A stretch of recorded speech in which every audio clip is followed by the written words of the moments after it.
ಇದ್ದಂಗೆ ದೇವೇಗೌಡರ ಮೇಲೆ ಮರುಕ ಹುಟ್ಟಿದೆ. ಆ ಮರುಕದ ಹಿಂದೆ ಸಹಜತೆ ಇಲ್ಲ ಅನ್ನೋದು ಅವ್ರ ಮಾತಿನಲ್ಲೇ ವ್ಯಕ್ತ ಆಗಿದೆ. ಅವ್ರ ಮಾತಿನಲ್ಲೇನೆ ಆ ಮರುಕಕ್ಕೆ ಬರೀ ಕೃತಿಮತ ಇದೆ. ಆ ಮರುಕ ನಾಟಕೀಯವಾಗಿದ್ದು ಅನ್ನೋದನ್ನ ಅವರ ಮಾತುಗಳೇ ವ್ಯಕ್ತ ಆಗ್ತದೆ.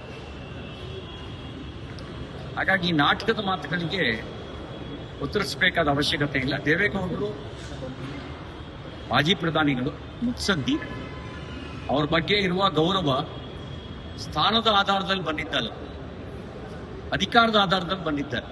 ಅದಿರೋ ಸಹಜವಾಗಿರುವಂತ ಗೌರವ, ಸಹಜವಾಗಿರುವಂತ ವಾತ್ಸಲ್ಯ, ಆ ಪ್ರೀತಿ ಅವ್ರು ತೋರಿಸಿದ್ದಾರೆ ಪ್ರಧಾನಮಂತ್ರಿ ನರೇಂದ್ರ ಮೋದಿ ಅವ್ರ ಮೇಲೆ. ಆ ಸಹಜ ಪ್ರೀತಿ, ಆ ಸಹಜ ವಾತ್ಸಲ್ಯ ಅದು ವ್ಯವಹಾರ ಸಂಬಂಧದ ಮೂಲಕ ಬಂದಿರೋದಲ್ಲ. ಹಾಗಾಗಿ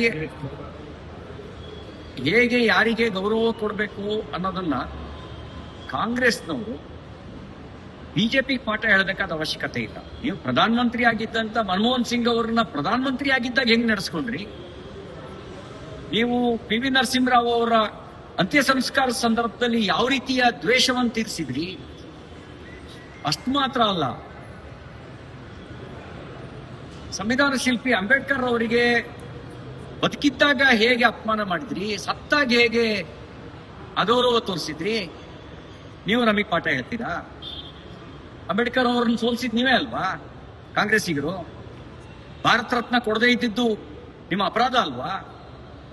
ಅಷ್ಟು ಮಾತ್ರ ಅಲ್ಲ, ದೆಹಲಿನಲ್ಲಿ 6 ಅಡಿ 3 ಅಡಿ ಜಾಗ ಕೊಡ್ದಲೇನೆ ನಿಮಗೆ ಮಾತ್ರ 100 ಎಕರೆ, ನಿಮ್ಮ ಕುಟುಂಬಕ್ಕೆ, ನಿಮ್ಮ ಖಾನ್ದಾನಕ್ಕೆ 100 ಎಕರೆ ಬರ್ಕೊಂಡು ಅವರಿಗೆ ಅಪಮಾನ ಮಾಡಿದ್ದು ನೀವು ನಮಗೆ ಪಾಠ ಹೇಳ್ತೀರಾ? ಪಿ.ವಿ. ನರಸಿಂಹರಾವ್ ಅವರ ಅಂತ್ಯ ಸಂಸ್ಕಾರ ಎಲ್ಲ ಆಯ್ತು ಅನ್ನೋದನ್ನ ಹೇಳ್ಬೇಕಾ? ಯಾಕೆ ಅವರು ಮಾಜಿ ಪ್ರಧಾನಿ ಅಲ್ವಾ? ಅವ್ರಿಗೆ ಏನ್ ಗೌರವ ಕೊಟ್ರಿ ನೀವು? ನಿಮ್ ಕಾಂಗ್ರೆಸ್ ಕಚೇರಿಗೆ ಅವರ ಸವತ್ತಕ್ಕೆ ಬಂದ ಅಂತ್ಯ ಸಂಸ್ಕಾರದ ಸಂದರ್ಭದಲ್ಲಿ ಗೌರವ ಕೊಡ್ಲಿಲ್ವಲ್ರಿ ನೀವು ನಮಗೆ ಪಾಠ ಹೇಳ್ತಾ ಇದ್ದೀರಿ. ಒಂದು ಮಾತು ಹೇಳಲಿಕ್ಕೆ ಬಯಸ್ತೇನೆ, ದೇವೇಗೌಡರು ಹಿರಿಯರು, ಅಪಾರವಾದ ಅನುಭವವನ್ನು ಹೊಂದಿರತಕ್ಕಂಥವ್ರು. ಅವರು ಮತ್ತು ನರೇಂದ್ರ ಮೋದಿ ಅವರ ಸಂಬಂಧ ಅದು ವ್ಯಾವಹಾರಿಕ ಸಂಬಂಧ ಅಲ್ಲ.